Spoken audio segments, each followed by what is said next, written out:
Konkan 2018. Konkan, Konkan. Konkan 2018 is India UK naval exercise. Konkan 2018 is India UK naval exercise held in Goa. India UK naval exercise held in Goa.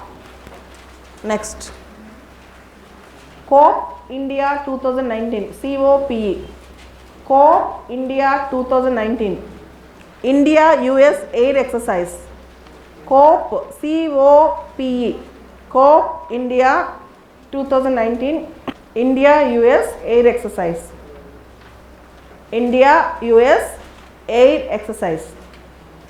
Okay, Konkan is India UK. COPE is India US. UNESCO. Have you heard about UNESCO? UNESCO has its headquarters in Paris. UNESCO. UNESCO gives a list of World Heritage Sites. UNESCO gives a list of World Heritage Sites. UNESCO also gives a list of World's Intangible Heritage Site.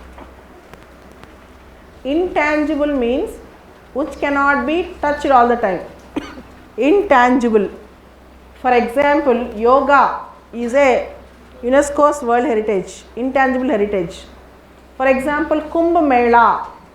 Kumbh Mela is recognized as Intangible Heritage. For example, say Ram Leela, chantings of Ram Leela comes under Intangible Heritage. Like that, UNESCO also gives intangible, not only tangible but also for example, tangible is an object which can be actually touched and felt, whereas intangible can be felt but cannot be actually touched, but cannot be actually physically we can find it all the time. Okay, intangible and tangible. So UNESCO gives a list of intangible also.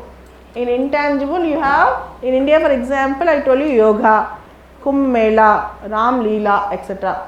So recently UNESCO have released a certain list of intangible heritage sites, 6 of them, not in India but in various places. Not in India but in various places. Okay. So you need not remember, at least you should able to recognize that. Botswana, there is a country called Botswana. Dikopelo folk music, Dikopelo. In Botswana, Dikopelo folk music, that was recognized as intangible. In Colombia there are certain songs, Colombian Venezuelan Ilano work songs, Ilano, I-L-A-N-O. In Colombia, Venezuelan Ilano work songs. Mongolian traditional practices of worshipping, sacred sites. Mongolian traditional practices of worshipping, sacred sites. Their traditional practice of praying gods, their sacred sites, they are considered as intangible. Morocco, in Morocco it was Taxwin, Taskwin. In Morocco it is Taskwin, Taskwin. Taskwin is a martial dance. It's a martial dance. Do you know there is a martial dance in Warangal? Perini. There is a dance called Perini dance, where during Kakatiya dynasty the soldiers used to do it for entertainment. It's a martial dance. It was a UPS interview question for a boy who went from Warangal. So there are martial dances. In Warangal there is a martial dance called Perini. Okay. In Morocco, Taxkwin martial dance got intangible heritage. In Turkey there is language which few people speak, not through words but through whistles. In Turkey there is a whistle language. They will speak through whistles. That also got intangible heritage. In UAE, Al Azi, ALAZI. In UAE, Al-Azi. This is the art of performing praise, pride and fortitude poetry. It's something like art of performing oral poetry. Al-Azi.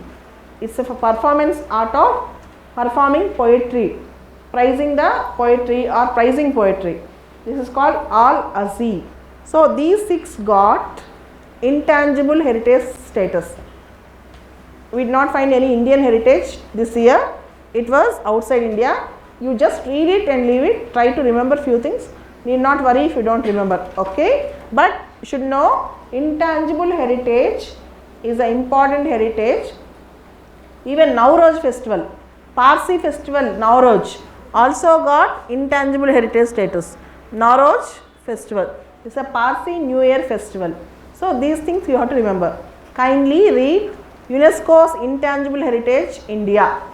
Just read what all Indian things got UNESCO's Intangible Heritage and when they got it.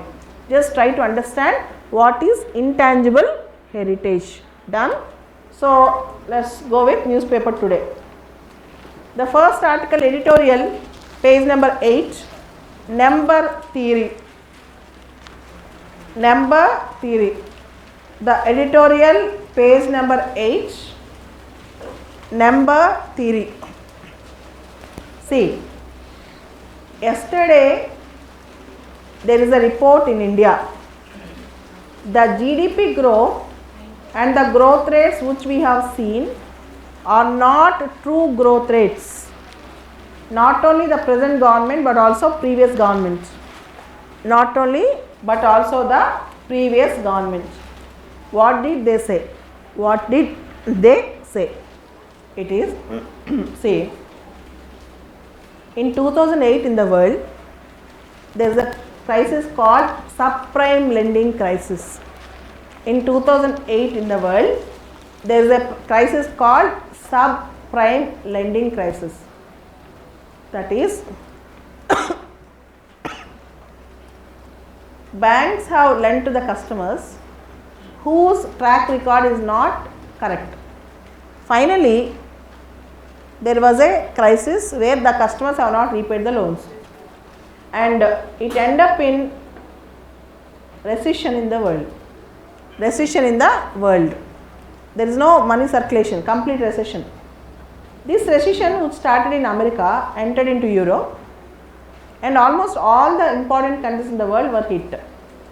And we thought India did not get affected too much by this subprime lending crisis. From last 10 years we are thinking in the same perspective.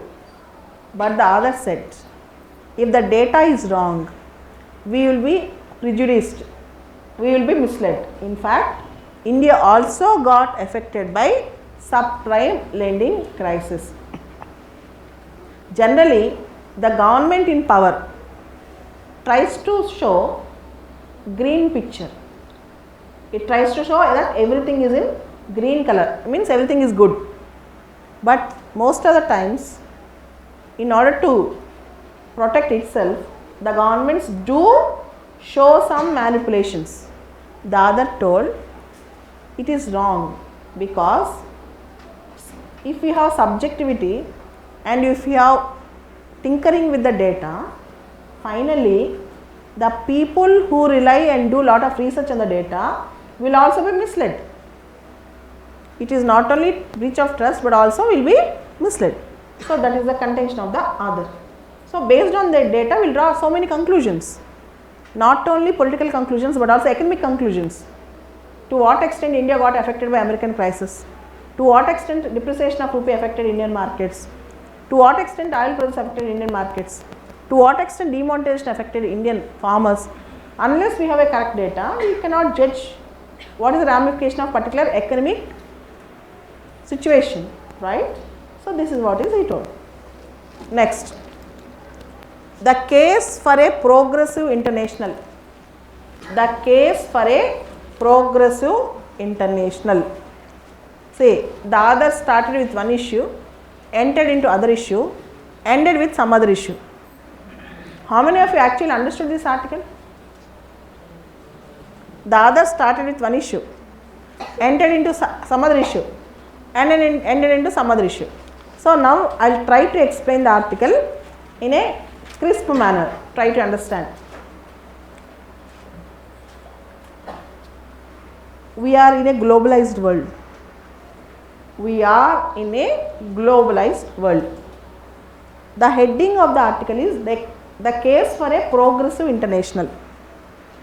The heading of the article is the case for a progressive international.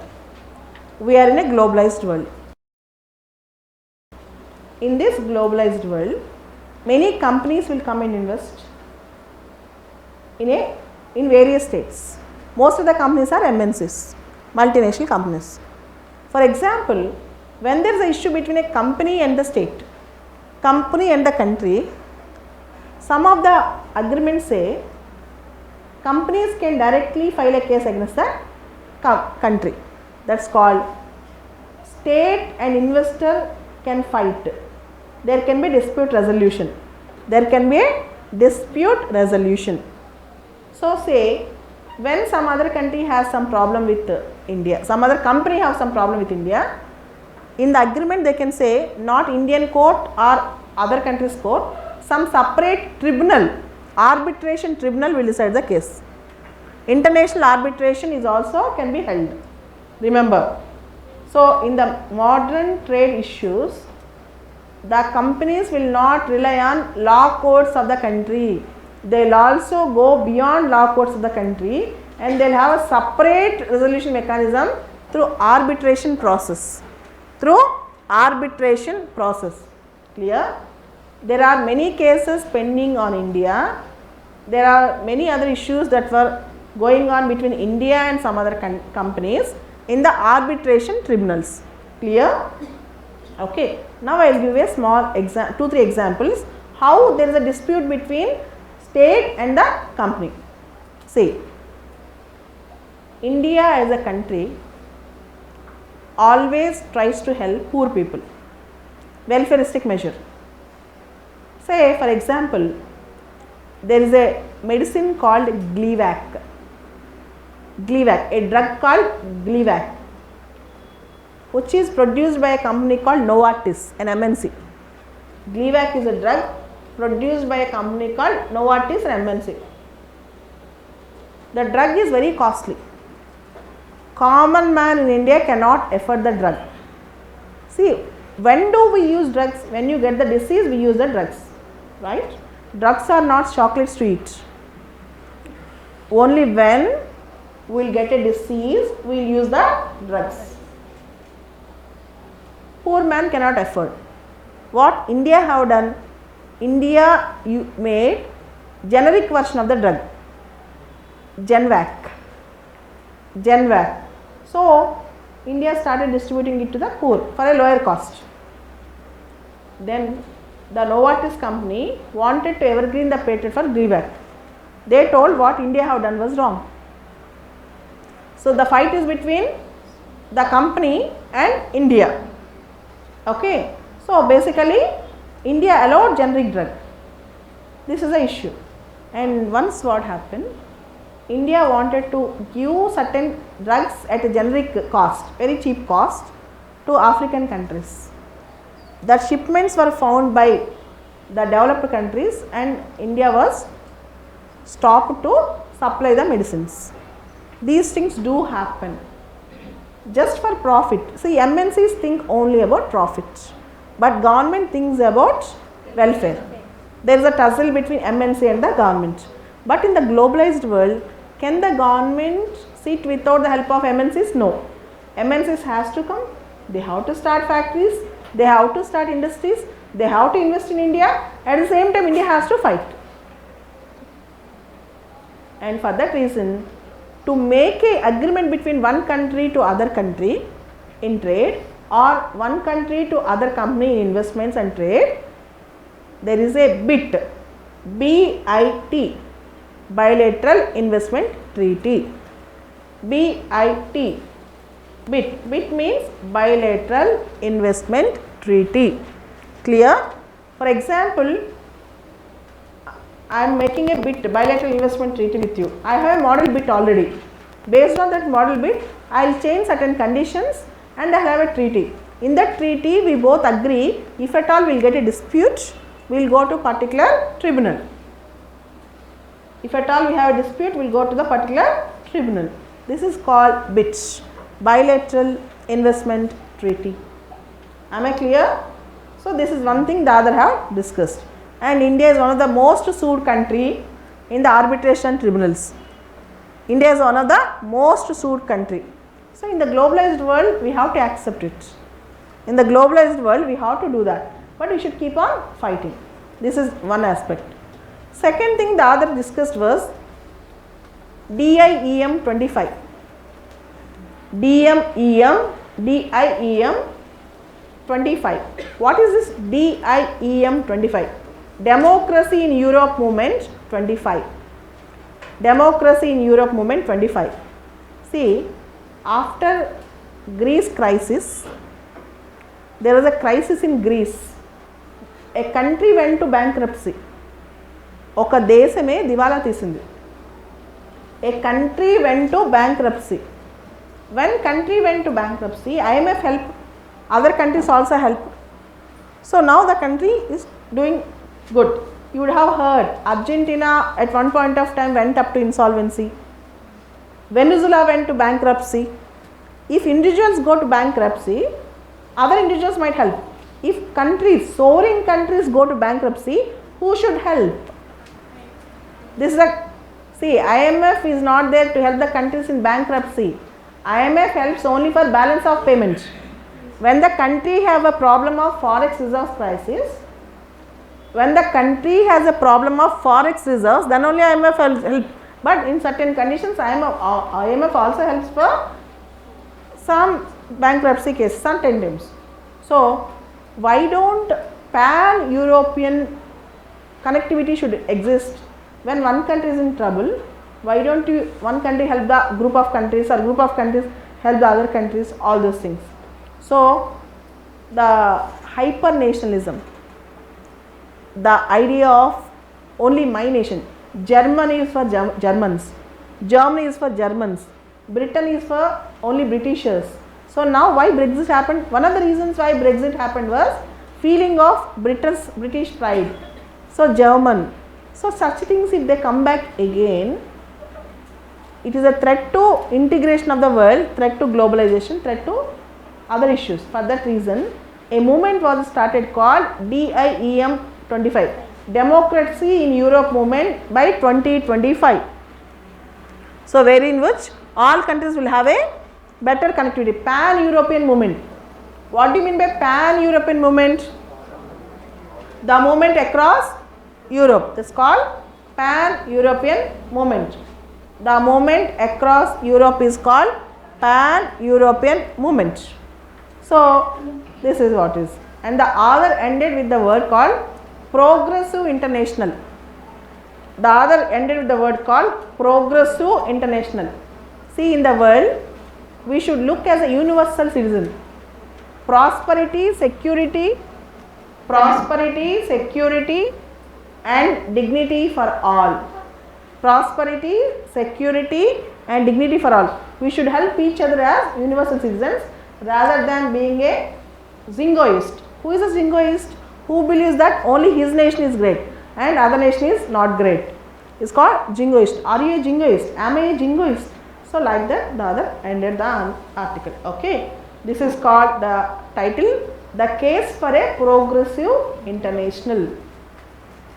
The Case for a Progressive International. Next article is Cool It. COOL. Cool It. Anybody read the article? Again, yesterday we got a report from Lancet. LANCET. See, Lancet is a journal which gives report on health and other important issues which affect the human beings, basically in health issues. And Lancet gave a report saying that climate change and heat waves are affecting the agriculture, and it said 153 billion working hours of labor, 153 billion labor hours were being lost in 2017 because of heat waves, and India got worst affected by it. In India also 75 billion hours of work was lost. 75 billion hours of work was lost. And next month, this is tomorrow onwards, in next month we are going to have a summit with respect to COP, UNFCCC in Katowice, Poland. So these topics will come into discussion. How climate change is going to affect farming sector, how climate change is going to affect working days and working force, how climate change is going to affect the health of the citizens, not only persons but also flora and fauna, all these things. So who have given the report? Lancet. Lancet generally gives report on with respect to human health. Okay, this is called Lancet report. Whenever Lancet, Lancet releases a report, you have to follow it. Surely you have to follow it. Okay, next, walking the tightrope. Next important article, walking the tightrope. See, America asked the countries in the world not to purchase oil from Iran. Not to purchase oil from Iran. But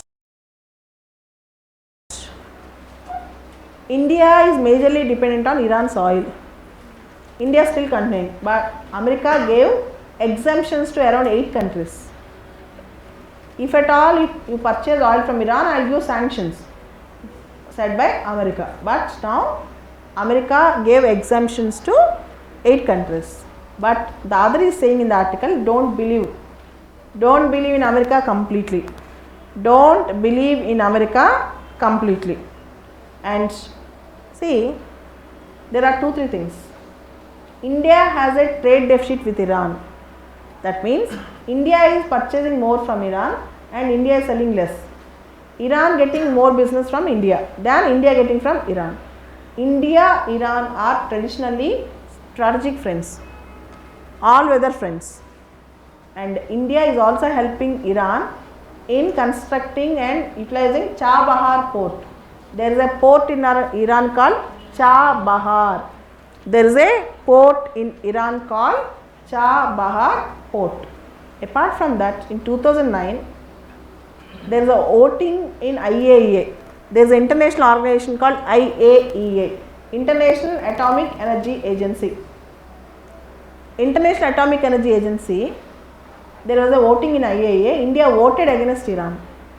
India said Iran's uranium enrichment program is not correct.